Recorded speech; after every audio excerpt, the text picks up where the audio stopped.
Saúdo com a paz de Cristo os irmãos e irmãs participantes deste congresso de patrística.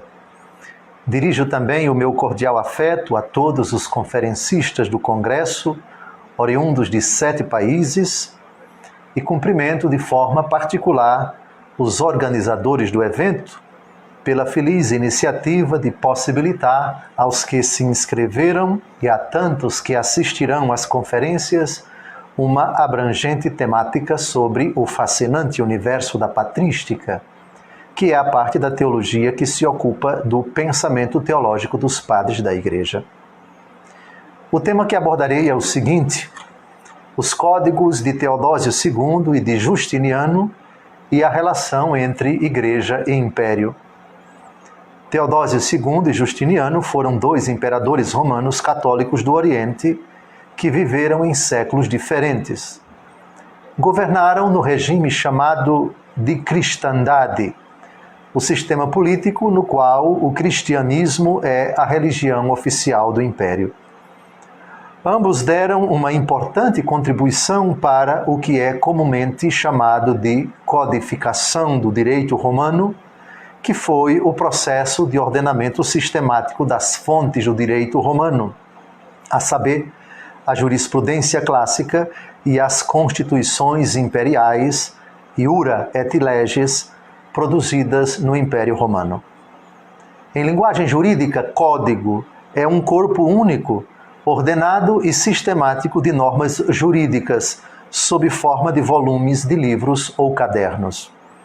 Nos 2 códigos são abundantes as leis que tratam da Igreja Católica, a religião oficial do Estado. O seu credo, os seus sacramentos, o seu culto, os seus ministros, os seus privilégios, as suas propriedades, as suas obras de assistência aos necessitados, a jurisdição dos seus bispos. Os 2 códigos tiveram enorme influência na formação de muitos ordenamentos jurídicos civis nos séculos posteriores. O método que seguirei nessa abordagem é o método histórico, pois creio que é importante compreender que as 2 realidades que se entrelaçam nos 2 códigos, a saber, a Igreja e o Império, têm cada uma a sua história. De um lado, o Império Romano, cuja origem remota é o ano 753 a.C., data da fundação da cidade de Roma por Rômulo e Remo, como nós sabemos. Do outro lado, a Igreja Católica, cuja origem temporal e territorial é o ventre da Virgem Maria no alvorecer da era cristã, numa pequena aldeia da Judéia, que era um remoto e minúsculo ponto do Oriente do Império Romano. Farei uma sucinta abordagem da história do cristianismo, desde Nosso Senhor Jesus Cristo até os 2 imperadores. Depois faremos um comentário sobre o teor de cada um dos códigos. E por fim, à guisa de conclusão, tecerei algumas considerações à luz da doutrina do Concílio Vaticano II sobre a relação entre Igreja e Estado. O cristianismo tem profundas raízes no judaísmo, num pequeno pedaço da terra do Oriente Médio, chamada Israel. A única Igreja de Cristo tem a sua origem remota na eternidade de Deus, mas a sua origem próxima está no ventre da Santíssima Virgem, em cujo seio o Verbo Divino se fez carne. Nos Evangelhos e demais livros do Novo Testamento há preciosas informações sobre o crescimento numérico de fiéis e o surgimento de muitas comunidades cristãs na Judéia, na Samaria, na Galileia e até em longínquas cidades do Império Romano. Jesus iniciou sua vida pública com 12 apóstolos. Seguiam-no também alguns discípulos. Sua pregação, seus milagres e outros prodígios arrastavam multidões, mas parece que foi modesto o número dos que se converteram a ele antes de sua morte.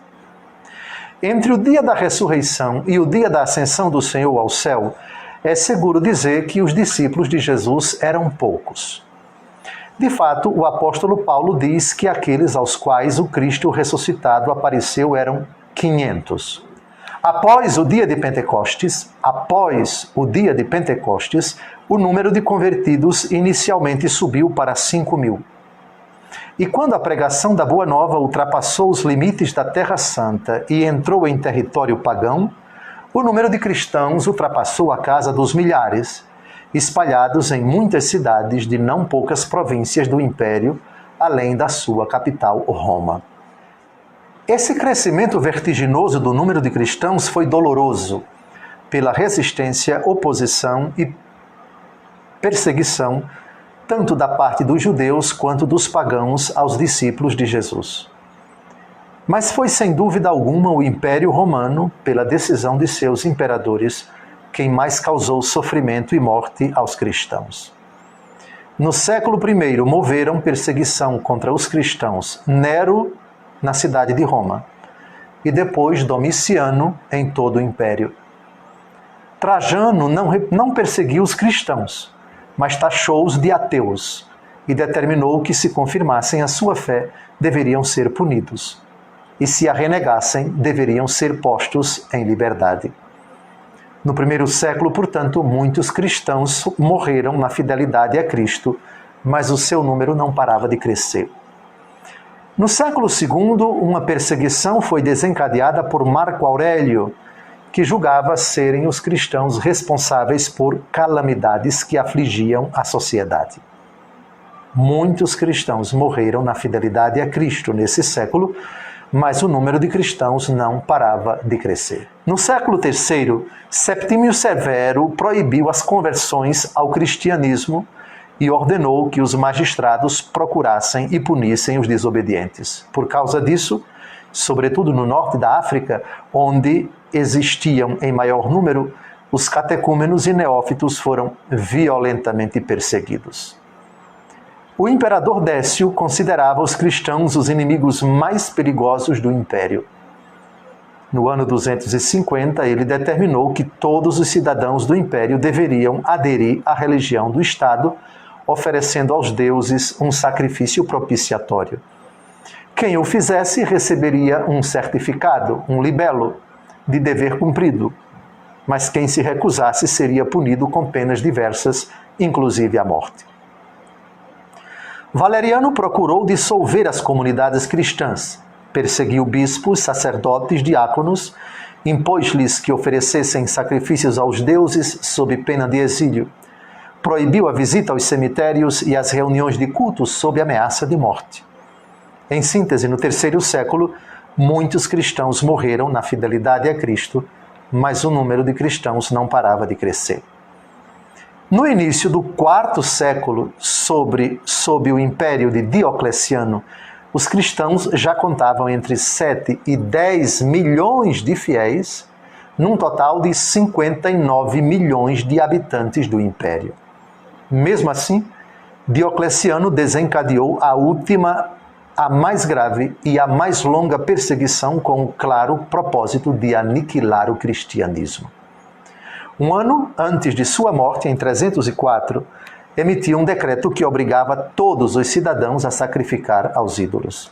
Milhares de cristãos foram executados, os seus templos foram destruídos e os seus livros sagrados foram queimados. Apesar disso, o número de cristãos não parava de crescer.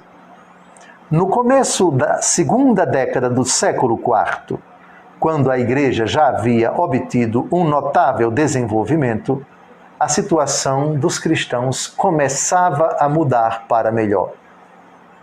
O imperador Galério publica diversos editos de tolerância aos cristãos. O mais importante foi assinado em Nicomédia, no dia 31 de abril de 311, o ano de sua morte.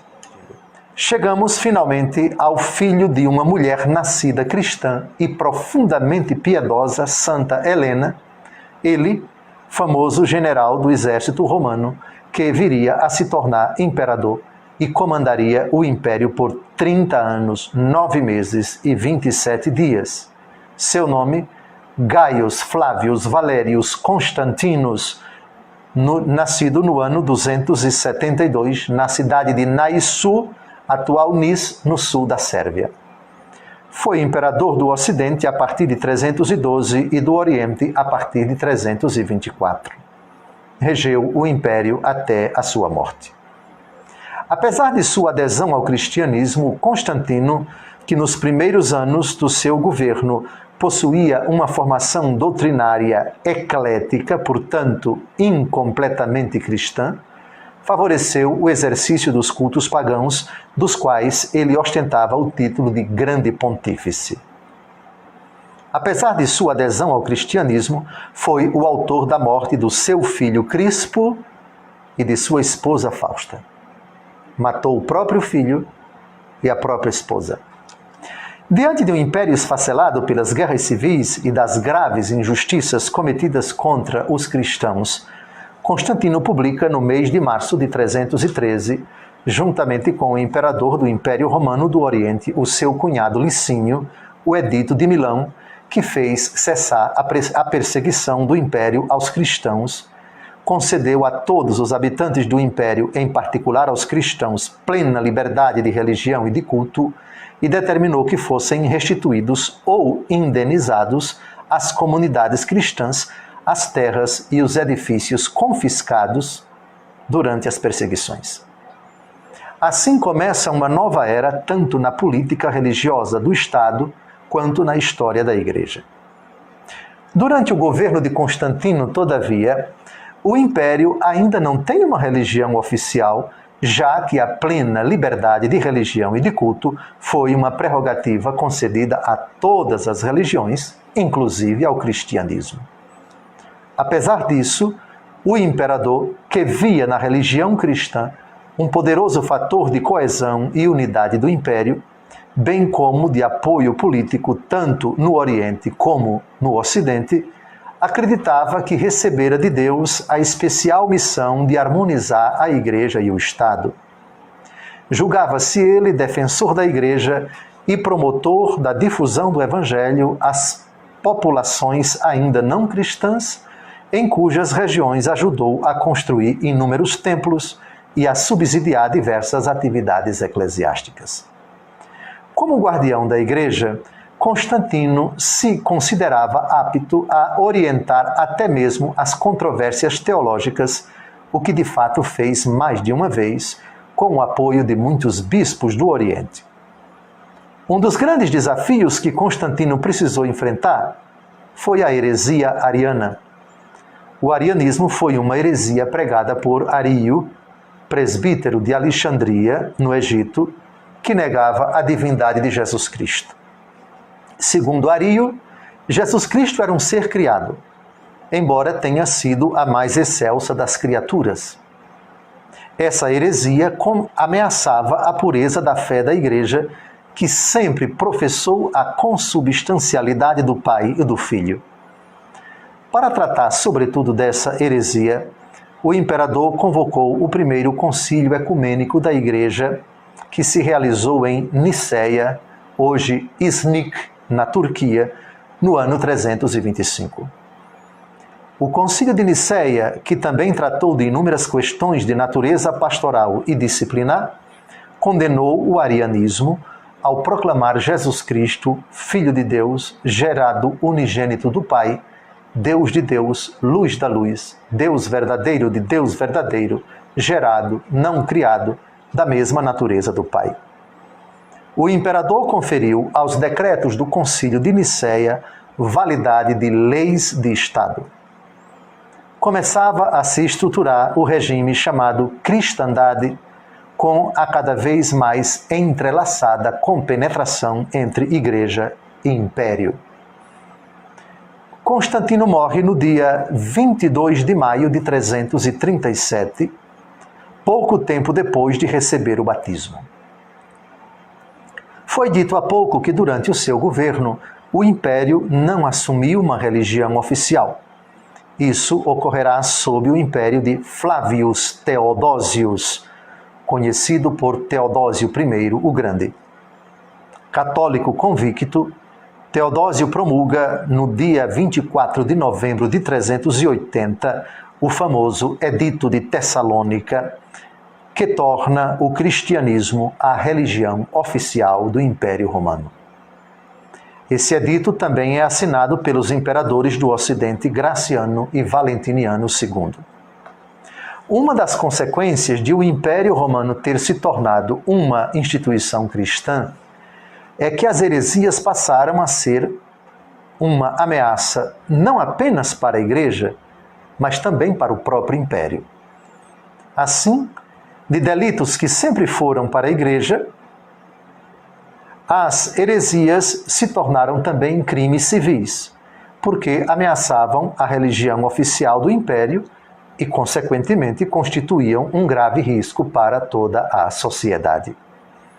De fato, a exemplo de Constantino, Teodósio I e muitos que lhe sucederam no trono viram na unidade da fé cristã a garantia de coesão do Império e publicaram leis contra os hereges. Foi o caso no ano 407 do imperador Arcádio, filho de Teodósio I, que fez da heresia um delito público, verdadeiro crimen lese majestatis, crime de lesa majestade. Outra consequência necessária de a religião cristã ter se tornado a única a ser professada no Império foram os privilégios, as honras, as prerrogativas concedidas pelo imperador à Igreja, em especial aos bispos e presbíteros. Mas sabemos que isso teve um preço alto, um altíssimo preço. Se o imperador garantia a unidade da fé, exigia, por outro lado, a unidade do regime. Se, por um lado, protegia a Igreja, por outro lado, exigia a submissão dos bispos e, consequentemente, dos fiéis. Se, por um lado, garantia a estabilidade também patrimonial e pecuniária da Igreja, por outro lado, reservava para si a prerrogativa de se intrometer em assuntos eclesiásticos. Estamos no primeiro século da história da Igreja, em que ela convive com o cesaropapismo. Teodósio I governou o Império Romano do Oriente por 16 anos. Com sua morte, ocorrida no dia 17 de janeiro de 395, subiu ao trono o seu filho Flavius Arcadius, que governaria o Império por mais de 13 anos.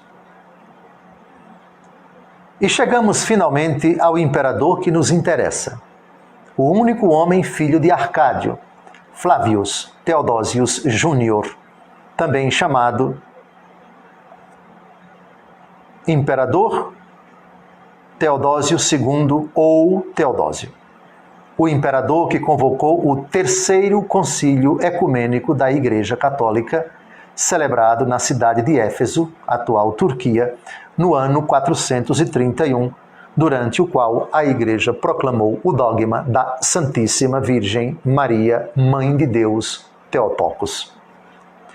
Logo no início do seu governo, Teodósio II percebeu uma das grandes lacunas do Império.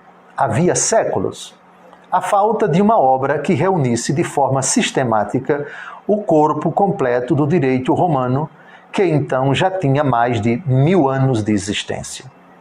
Por isso, o direito do Império se encontrava em um momento crítico quanto ao conteúdo e à sua forma de expressão. A primitiva lei das 12 tábuas, criada em 450, já estava obsoleta e, em parte, esquecida. Foi superada pelas leges, as leis, pelos plebiscita, pelos edictum perpetuum e pelos comentários de um grande número de juristas. Porém, nenhuma dessas fontes, incluídos os códigos gregoriano e hermogeniano, que eram coleções de rescritos de caráter privado do final do século III, nem sequer todas elas em conjunto continham o corpo completo do direito romano. Assim, pela Constituição de 26 de março de 429, Teodósio II iniciou um ambicioso plano compilador. A tarefa era dupla. Primeiro, realizar uma compilação, à semelhança dos códigos gregoriano e hermogeniano, de todas as leis gerais a partir de Constantino, ordenadas cronologicamente, estivessem ou não derrogadas para o uso dos estudiosos. E o segundo, Segunda tarefa, organizar todo o direito vigente para o uso dos advogados e peritos em direito a partir dos códigos de Gregório e de Hermógenes, do Novo Código e de fragmentos das obras da jurisprudência clássica. Para executar esse plano, foi nomeada uma comissão de 9 juristas, 8 funcionários imperiais e 1 professor de direito. Essa comissão não cumpriu seu encargo por razões desconhecidas, ainda que não se descarte como causa a própria complexidade do projeto. No dia 20 de dezembro de 435, Teodósio II nomeou uma nova comissão, desta vez composta por 16 membros, com a tarefa modesta de recopilar apenas os editais e as constituições gerais. A comissão poderia alterar os textos, eliminando palavras supérfluas, acrescentando as necessárias para a sua melhor compreensão. Mudar também as expressões ambíguas ou suprir as eventuais incongruências. A comissão terminou o trabalho com rapidez. Em pouco mais de 2 anos, o trabalho estava concluído. O Código Teodosiano consta de 16 livros, de extensão bastante desigual, ou seja, uns longos, outros breves, divididos em títulos. Dentro de cada título, as constituições estão ordenadas cronologicamente. São recompiladas mais de 2.500 constituições, desde Constantino até Teodósio II. A mais antiga é de 311 e a mais recente é de 437. As constituições constam de uma inscrição, que indica o nome ou os nomes dos imperadores que ditam a Constituição, assim como os seus destinatários, Senado, povo, provinciais, procônsules, prefeitos, pretórios, o conteúdo propriamente dito e uma conclusão, uma subscrição com a data. A divisão das leis mais extensas em caput e parágrafos sucessivos, ela é bastante posterior. Diferentemente dos códigos anteriores, ou seja, de Hermógenes e de Gregório, predomina o direito público sobre o privado. Por isso, os editos precedem os rescritos. Isto significa que Teodósio II reconheceu indiretamente a validade dessas 2 recopilações de rescritos. A estrutura do Teodosiano está inspirada nos digesta dos juristas clássicos e na ordem do edito do pretor, particularmente nos livros 2 e 4. Vamos então à divisão do Código de Teodósio. O livro primeiro trata das fontes do direito e das competências dos funcionários imperiais. Os livros 2 a 5 de questões relacionadas com o direito privado. O livro 6 se ocupa dos privilégios e dignidades. O livro 7 são os assuntos militares. O livro 8 tem um conteúdo muito variado, abarca desde os funcionários subalternos até os temas de direito privado, como as doações e a herança.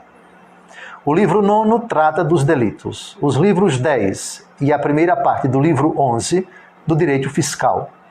A segunda parte do livro 11 se ocupa do direito processual. Os livros 12 a 15 do direito municipal, decuriões, encargos municipais, corporações, edifícios públicos, regulamentos da polícia para as 2 capitais do Império, Constantinopla e Roma, etc. E o livro 16, esse é o que nos interessa, trata dos assuntos eclesiásticos. É certamente o livro que desperta mais interesse para os estudiosos da história da Igreja e, muito particularmente, para o conhecimento das relações entre o poder civil e a Igreja na Antiguidade Cristã. Aqui estão as rubricas dos seus 11 títulos, do livro 16. Primeiro, sobre a fé católica. Segundo, sobre os bispos, clérigos e demais eclesiásticos. Terceiro, sobre os monges. Quarto, sobre os que litigam sobre religião. Quinto, sobre os hereges. Sexto, sobre a reiteração do santo batismo. 7, sobre os apóstatas.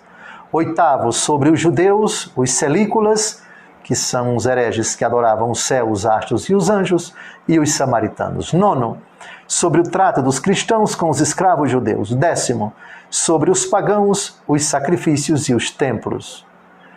11º, sobre a religião. Infelizmente, não restou conservado um texto completo do Código Teodosiano, porque ao promulgar o seu código, Justiniano ordenou que fossem destruídos todos os textos jurídicos anteriores a ele. Por isso, o Código de Teodósio foi queimado. Mas alguns fragmentos ficaram, e eles se encontram na Biblioteca Vaticana e na Biblioteca Nacional de Paris. Para a reconstrução do texto completo do Código de Teodósio, são de grande utilidade o Breviário de Alarico, que recolhe um extrato do Teodosiano, e o próprio Código de Teodósio é de Justiniano, que tomou destas as leis desde Constantino. O Código Teodosiano foi promulgado no Oriente no dia 15 de fevereiro de 438. No Ocidente passou a ser obrigatório no Império de Valentiniano III e em uma solene sessão do Senado de Roma em dezembro de 438. O Código entrou em vigor em todo o Império Romano, Oriente e Ocidente no dia 1º de janeiro de 439.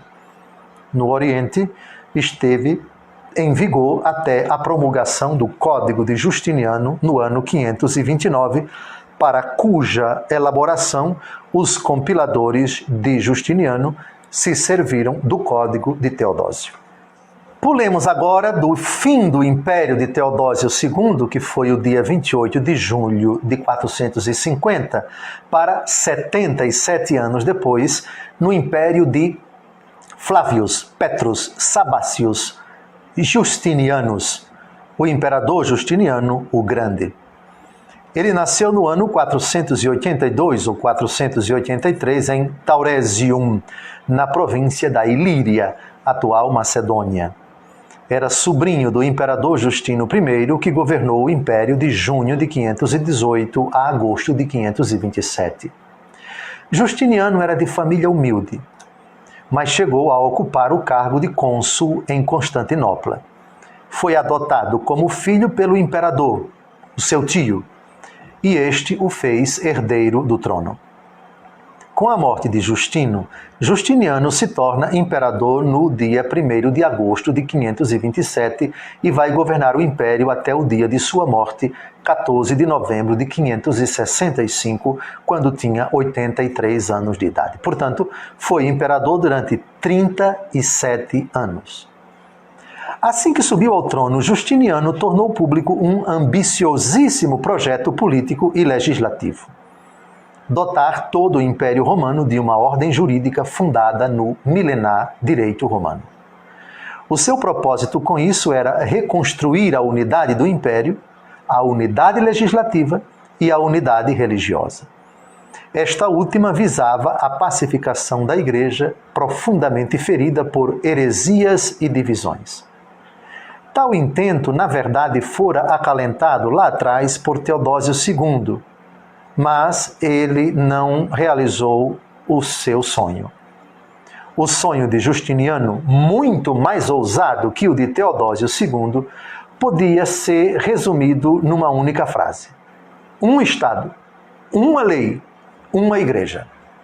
Ou seja, o imperador sonhava com a unidade política, a unidade legislativa e a unidade religiosa. No nosso caso, a unidade religiosa consistia nisso.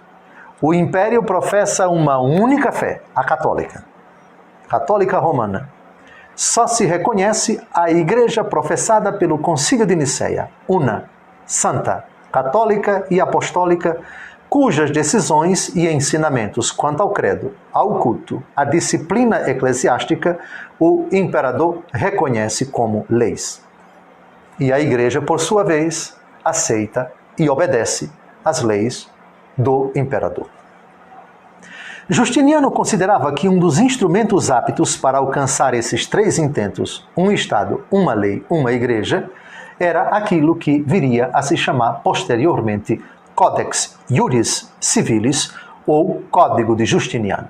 Código de Direito Civil, ou Código de Justiniano, obra que reunisse o grande número de disposições legais precedentes constituições imperiais, decisões dos juízes, bem como a antiga e recente jurisprudência, oferecendo a quem desejasse os tesouros das leis.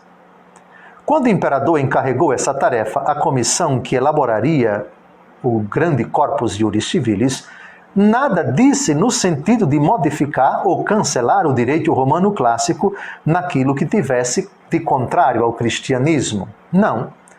Por outro lado, ele julgava que não se poderia ignorar dois dados absolutamente indiscutíveis. Primeiro, a necessidade de que o direito se adequasse às novas exigências sociais e que se alicerçasse nos princípios que emanavam da nova religião. O segundo dado é que o Império Romano, desde Teodósio I, já tinha 150 anos de história com o cristianismo como religião oficial. Isso significava que muitos princípios cristãos já se achavam profundamente enraizados nas leis. Eis então o projeto de Justiniano: arrancar pela raiz o passado aristocrático e pagão do Império, purificar e racionalizar o direito com os princípios cristãos e compendiar uma nova legislação que instaure o novus ordo, a nova ordem, mas sem anular a precedente legislação que não podia ser abandonada. A primeira etapa da composição do Códex visou a reunir em uma única obra as leis do Império. Com a Constituição Équico é necessário de 13 de fevereiro de 528, Justiniano determinou que fosse redigido um Codex Legum, um código de leis, que compilasse as constituições já contidas nos códigos Gregoriano, Hermogeniano e Teodosiano, coordenadas com as posteriores, até chegar ao próprio Constantino. O objetivo prático era estabelecer as leis gerais do Império que vigoravam e identificar as leis que caíram em desuso. As leis ou constituições emanadas pelos imperadores assumiam 4 modalidades: edicta, rescripta, decreta e mandata. Editos, rescritos, decretos e mandatos. A tarefa de compilação desse material foi realizada em pouco tempo e sua publicação ocorreu com a Constituição Summa Rei Publicae de 27 de 4 de 529. Escrita toda em latim, essa foi a primeira parte do Código de Justiniano, que, como tal, não chegou até nós. O passo seguinte da composição do Codex Iuris Civilis consistiu em recolher em um volume a tradição da jurisprudência romana. O propósito era colecionar fragmentos extraídos das obras dos juristas romanos consagrados em sua forma original ou parcial, mesmo alterados por interpolações, dando uma ideia de unidade aos princípios e fundamentos jurídicos que regulavam o Império. Essa parte do Código de Justiniano viria a ser chamada digesta ou pandecte. Digesta vem do latim, que quer dizer ordenação ou coisas ordenadas, classificadas, agrupadas. No caso, os assuntos jurídicos agrupados de forma organizada, sistematizada. O verbo digero em latim significa pôr em ordem. Já o termo pandecte vem do grego, que quer dizer coletânea global. É um termo que resulta da conjunção de pan, que significa tudo, com o radical do verbo deomai, que quer dizer coletar, reunir, agrupar. Portanto, digesta em latim, pandecte em grego. Os trabalhos para a composição do livro tiveram início com a Constituição Deo Auctore, de 15 de dezembro de 530, e foram confiados a uma comissão presidida pelo jurisperito Triboniano, o mesmo que presidiu os trabalhos da redação do Codex Lego alguns anos antes, de que já falei. O seu objetivo era reunir e corrigir toda a lei romana e unificar em uma coleção os volumes dispersos dos diversos autores. Várias constituições preparatórias foram publicadas nos anos 530 e 531. E essa tarefa se cumpriu com rapidez. Os digesta foram publicados em 533 com a Constituição Tanta Dedocem. Em 50 livros foi recolhido tudo o que havia de mais útil. O intento era evitar incertezas e antinomias, bem como aclarar todas as dúvidas. Cada um dos 50 livros dos Digesta é distribuído em títulos, exceto os livros 30 a 32. Dentro de cada título encontram-se os fragmentos das obras jurisprudenciais, com a indicação do autor e a obra da qual se tomou o fragmento em questão. São mais de 9.000 fragmentos, em sua maior parte extraídos das obras de Ulpiano, Paulo, Papiniano, Gaio e Modestino, os grandes juristas clássicos. Em menor medida, há textos de outros 34 juristas menos famosos. Vejamos a divisão dos Digesta, que são os 50 livros escritos em latim, agrupados em 7 partes. Primeira parte, livros de 1 a 4, os princípios gerais do direito e da jurisdição. Segunda parte, livros de 5 a 11, versam sobre a doutrina geral da ação, a proteção jurídica da propriedade e outros direitos reais. Terceira parte, livros de 12 a 19. A temática são as obrigações e os contratos. Quarta parte, livros de 20 a 27, ocupam-se dos outros institutos das obrigações e sobre relações jurídicas de família. Quinta parte, livros de 28 a 36, que tratam das heranças, legados e fideicomissos. Sexta parte, livros 37 a 44, tratam da sucessão pretoriana de diversos institutos sobre direitos reais, da posse e das obrigações.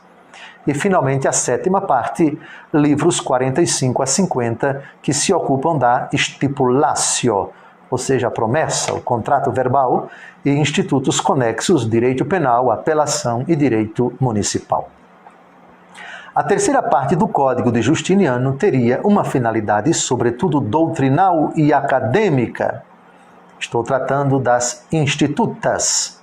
Seria um manual para os estudantes das escolas de direito do Império, com o resumo das principais leges et iura, das noções básicas das leis e dos princípios gerais do direito. O trabalho de redação também foi confiado a Triboniano, perito em direito, que foi assessorado por 2 professores. Doroteu, da Escola de Direito de Beirute, atual Líbano, e Teófilo, professor da Escola de Direito de Constantinopla, atual Istambul. A comissão levou em conta os já publicados Codex, os Digesta e as instituições de Gaio, no passado, estas já em parte em desuso. A obra recebeu o nome de Institutiones Justiniani Augusti, as instituições do Augusto Justiniano, e dividia-se em 4 livros. O primeiro tratava das pessoas, o segundo se ocupava das coisas, o terceiro versava sobre as sucessões e as obrigações, o quarto tratava das obrigações decorrentes de delito, dos atos ilícitos e das penas deles decorrentes. As instituições, escritas em latim, foram publicadas no dia 21 de novembro de 533 com a Constituição Imperatoriam Majestatem de Justiniano. As inovações produzidas no ordenamento jurídico a partir do ano 530 exigiram a revisão do Códex, tarefa que foi concluída em 534. O novo código, que passa a se chamar Codex Repetite Prelectionis, é dividido em 12 livros, cada um distribuído por sua vez em títulos, em cujo interior as constituições estão ordenadas cronologicamente. Já o código anterior passou a se chamar Codex Vetus, ou seja, Código Antigo. Nos 30 anos seguintes à publicação desse código reformado, foram promulgadas, de 535 a 565, muitas constituições que alteraram em vários pontos o direito anteriormente estabelecido. Até mesmo alguns pontos de algumas constituições foram alterados por outras constituições posteriores. Justiniano confiou a Triboniano a tarefa de reunir essas novas constituições numa obra que viria a se chamar Novelle Constitutiones, que seria a quarta e última parte do Código de Justiniano.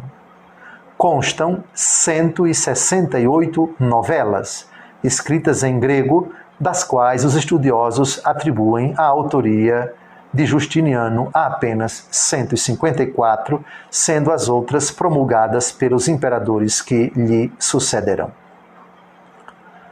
Justiniano era um homem eminentemente religioso, católico convicto, que se considerava onerado pelo dever de defender a fé cristã e de colaborar com a Igreja Católica, com quem tinha boas relações, salvo alguns pontuais episódios de tensão. Como príncipe e legislador católico, cuidou de inserir na legislação imperial as regras fixadas pela autoridade eclesiástica. O traço característico do seu império é religioso, diríamos em linguagem atual, um império confessional. E o caráter fundamental de toda a sua legislação é cristão católico. Em virtude disso, o corpo de direito civil, o Código de Direito Civil, está todo impregnado da fé católica, dos princípios católicos, do culto católico, das instituições da Igreja Católica. A obra legislativa de Justiniano é composta de 325 constituições e 172 novelas, num total de 497 leis. Destas, 90 têm relação com a política religiosa e eclesiástica do imperador. Essas 90 leis podem ser classificadas em 3 grupos. Primeiro, as leis dogmáticas e as leis que se referem à manutenção, defesa e propagação da fé ortodoxa. Segundo, as leis sobre a religião da sociedade eclesiástica, sobre as pessoas e as coisas sagradas. E terceiro, as leis que conferem à Igreja funções sociais ou estatais. Antes de tudo, destaca-se no Códex a consciência que Justiniano tem de que é o legítimo guardião da ortodoxa fé católica e o seu grande propagador.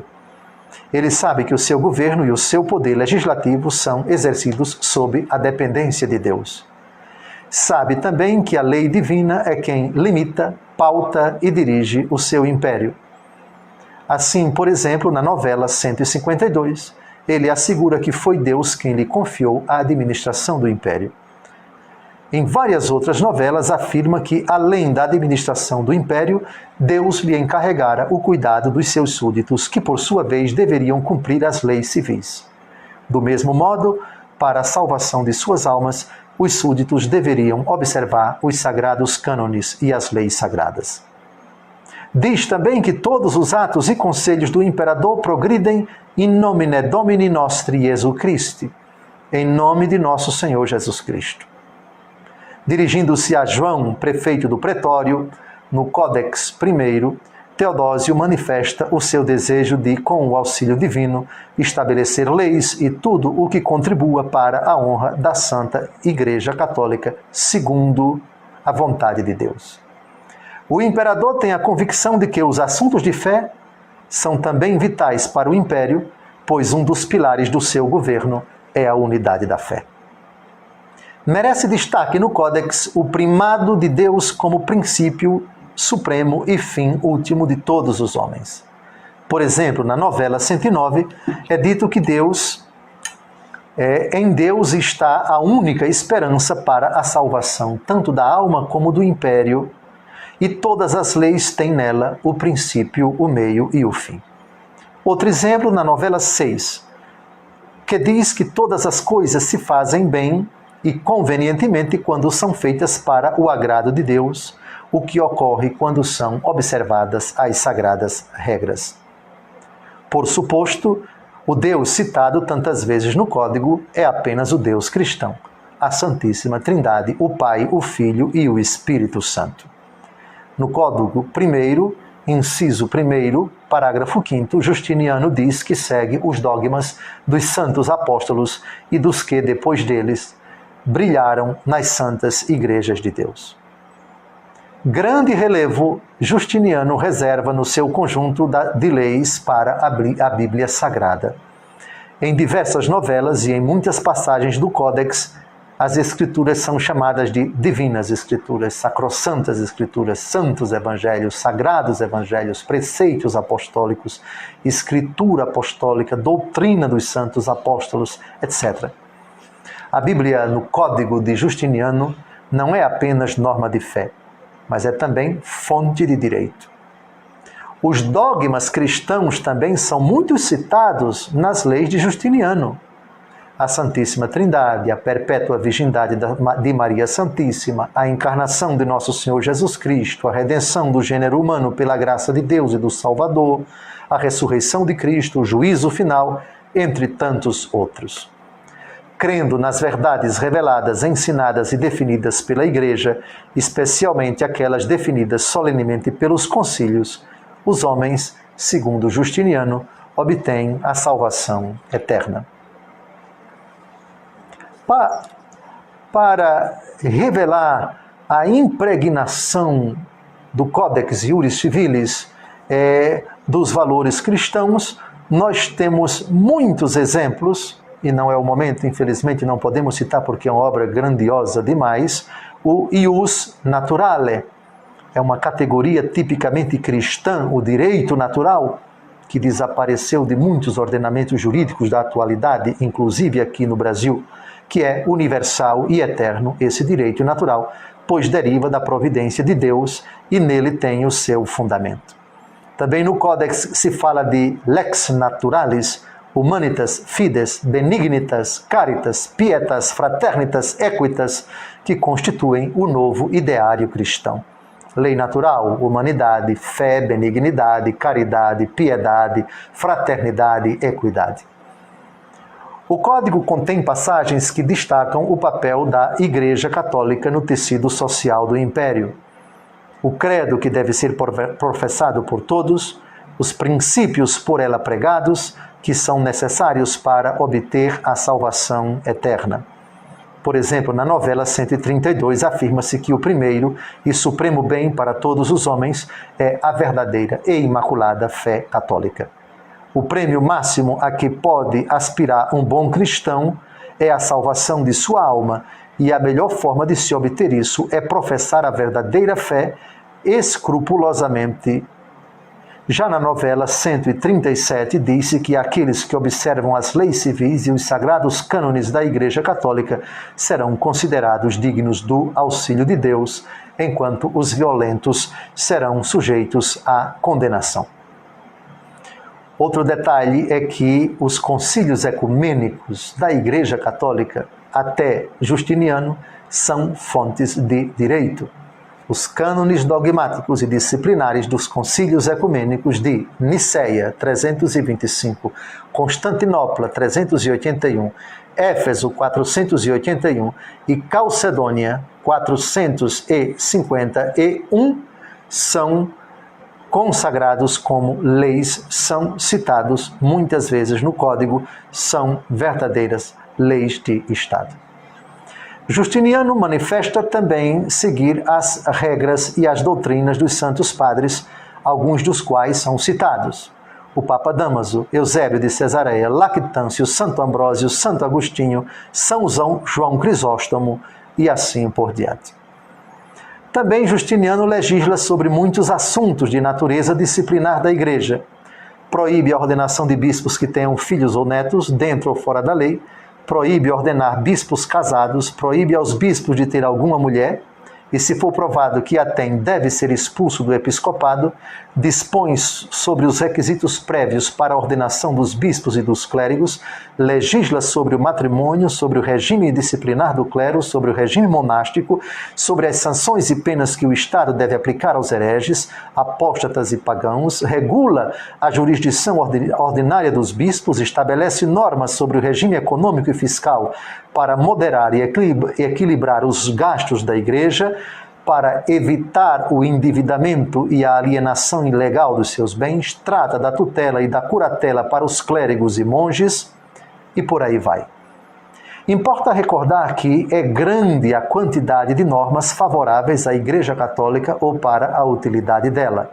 vantagens fiscais, organização própria, o reconhecimento como única e exclusiva religião do império, subsídios para as suas obras sociais e catequéticas.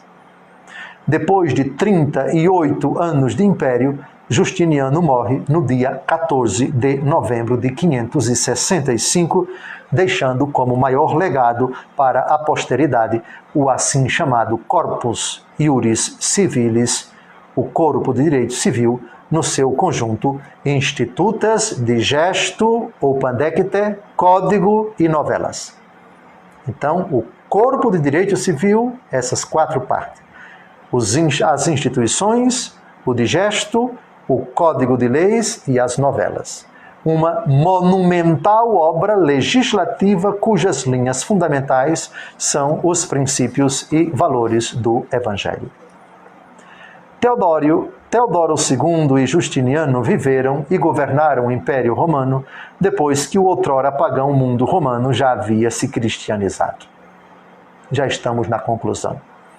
A cristianização da sociedade e do império tiveram reflexos primeiro na jurisprudência e depois na legislação, que traduziram, por sua vez, o sentimento, as convicções e os valores defendidos e vividos na sociedade.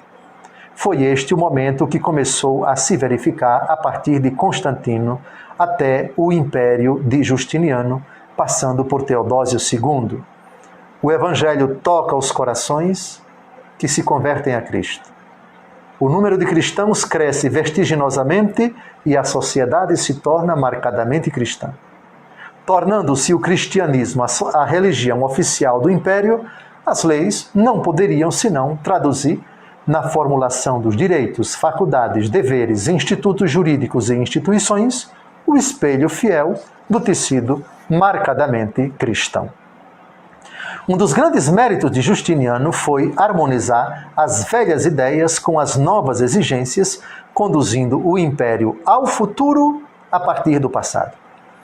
O seu código é um grandioso compêndio onde aparecem institutos jurídicos até hoje consagrados, como a citação, o princípio da inviolabilidade do domicílio, o direito dos contratos e do consumidor, a boa-fé, as cobranças indevidas, o direito sucessório, herança, o direito das obrigações e tantas questões do direito privado e do direito público. Para a história do direito canônico e da mesma Igreja, o Código de Justiniano também é de capital importância. Ele foi redigido num período da história em que a luz do Evangelho já refugia prodigamente nos 4 cantos do vastíssimo Império Romano. 2 ponderações eu considero oportuno inserir nessa conclusão. A primeira se refere à prerrogativa dos imperadores romanos católicos em legislar sobre assuntos religiosos. Estritamente falando, tal faculdade não supõe uma intromissão ou ingerência do imperador em assuntos eclesiásticos, mas o cumprimento de seus deveres e o exercício de suas competências. O imperador jamais legislou em matéria de fé. Isto sempre foi competência da Igreja. É esta quem, sobretudo nos concílios ecumênicos, explicita, propõe e define as questões de fé e dos costumes. O imperador simplesmente as traduz em leis do Estado. Em consequência, a Igreja aceita e reconhece tais leis, pois vê no imperador o grande tutor e propagador da fé católica. Eu desejaria encerrar a minha palestra citando o vigente ensinamento oficial da Igreja Católica sobre as justas relações entre a Igreja e o Estado, que se encontra no número 76 da Constituição Pastoral Gaudium et Spes do Concílio Vaticano II. Lá estão os 5 princípios fundamentais para uma moderna teoria das relações entre a Igreja e a comunidade política. São eles, primeiro, entre a Igreja e Estado, independência e autonomia. Independência e autonomia da Igreja e da comunidade política na ordem própria de cada uma delas. Segundo, a liberdade religiosa, individual e coletiva. Terceiro, a renúncia da parte da Igreja a qualquer tipo de privilégio, enquanto privados de sentido. Não tem mais sentido nenhum privilégio. Quarto, a libertas ecclesiae, a liberdade da Igreja, a reivindicação da parte da Igreja de tanta liberdade quanto é exigido para a sua missão. E quinto, a sadia colaboração que deve existir entre a Igreja e a comunidade política. Essa consciência odierna que temos das justas relações que devem existir entre Igreja e Estado foi adquirida pela Igreja depois de séculos de experiências que trouxeram luzes e sombras, benefícios e malefícios para a Igreja e para o Estado, quando ambos viviam simbioticamente. É inegável que a cristandade trouxe consequências negativas e penosas, e cito apenas 6 desses malefícios ou sombras. Primeiro, a usurpação das competências da autoridade civil, que arroga para si o direito de intervir em assuntos de igreja que não são de sua alçada. Segundo, o relaxamento do catecumenato, que levou muitos pagãos ao batismo sem a devida preparação e até sem a conversão dos seus maus costumes. Terceiro, as vantagens e benefícios concedidos pelo Império à Igreja tornaram muitos clérigos e religiosos relaxados e aburguesados. Quarto, a leniência de vários bispos que, por subserviência e interesses espúrios, aprovavam atitudes indevidas do imperador. E quinto e sexto, a progressiva ocupação dos bispos com assuntos meramente temporais, em detrimento da sua obrigação de tratar das obrigações do Espírito.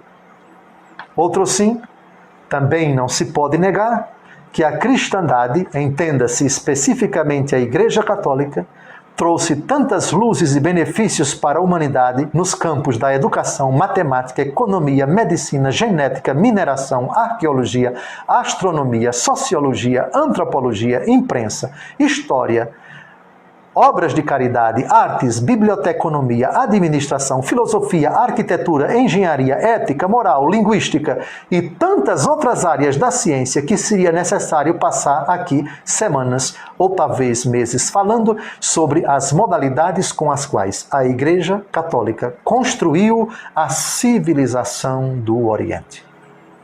Portanto, a cristandade não trouxe apenas, não possibilitou malefícios, mas muitíssimos benefícios.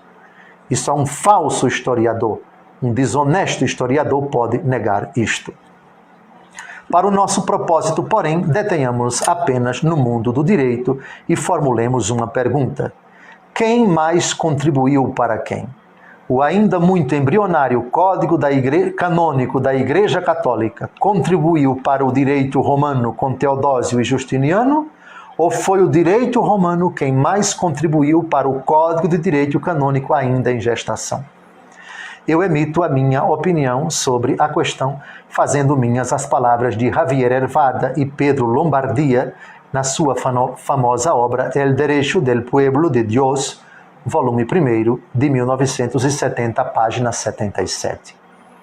Hay que tener en cuenta que, si bien la doctrina cristiana influyó en la evolución del derecho romano a partir del siglo IV y concretamente en la obra recopiladora de los juristas de Justiniano, especialmente en la humanización de algunas instituciones, sin embargo, este influjo no modificó las instituciones jurídicas hasta el extremo que sea posible afirmar que reflejaran de manera efectiva el espíritu del cristianismo. Es lógico, por otra parte, que esto ocurriera así. El derecho romano era un sistema jurídico de extraordinaria perfección técnica que solo podría haber sido modificado por una influencia que contara con la colaboración de la técnica del derecho. Obviamente, el naciente derecho canónico, aún en estado embrionario, no estaba en condiciones de realizar esta función. Mucho más intensa es, en cambio, la influencia del derecho romano en el naciente derecho de la Iglesia, que justamente ha sido considerado un derecho canónico coloris Romani. En efecto, muchas instituciones de la primitiva organización eclesiástica llevan la impronta del derecho romano. Em todo caso, e aqui concluo, esse é o último parágrafo, é inegável que na obra de Justiniano encontram-se os princípios e valores basilares do cristianismo, dentre os quais cito o princípio da lei moral natural, que é de caráter universal, o princípio da igualdade e da dignidade de todas as pessoas decorrente da verdade de fé segundo a qual todos os homens foram criados à imagem e semelhança de Deus, o princípio do bem comum e o princípio da destinação universal dos bens. E os valores principais do Evangelho estão inseridos no Código de Justiniano. Quais são os valores basilares do cristianismo? A verdade, a liberdade, a justiça e a caridade. Fontes de direito para quase todos os ordenamentos jurídicos do Ocidente até os dias de hoje, os dois códigos com os quais nos ocupamos nesta palestra, mais o de Justiniano e menos o de Teodósio, são, por isso, um importante legado para a humanidade, pois sobre esses alicerces muitas civilizações vieram a estruturar e conservar a sua sociedade por muito tempo. Tais princípios e valores são precisamente o substrato remoto daquilo que nos séculos XIX e XX passaria a se chamar a doutrina social da Igreja. Muito obrigado.